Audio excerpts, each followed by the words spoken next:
பாம்பன் சுவாமிகள் காஞ்சிபுரம் வந்தார். காமாட்சி கோவில், ஏகாம்பரநாதர் கோவில், கச்சபேஸ்வரர் கோவில்களை தரிசித்து தரிசனம் நன்கு ஆயிற்று. ஊருக்கு கிளம்பலாம் என்று எண்ணினார். ஒரு சிறு பையன், என்ன, என்னை தரிசிக்காமல் போகிறாயே, கூடவா என்றான். அவருக்கு ஒன்றும் புரியவில்லை.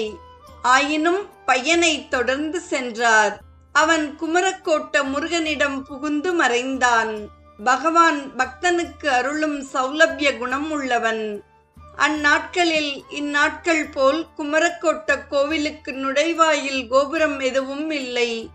ஆதலால் கோவில் இருப்பது தெரியவில்லை. அது போன்ற ஒரு சம்பவம் ஞானசம்பந்தருக்கும் நடந்தது. பாடல் பெற்ற தலம் திருத்தளிச்சேரி.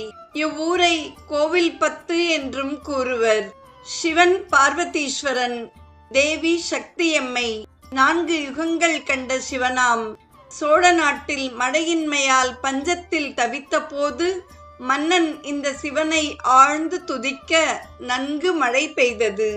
சிவனே தேவியுடன் நிலங்களில் நெல் விதைகளை தெளித்தார்.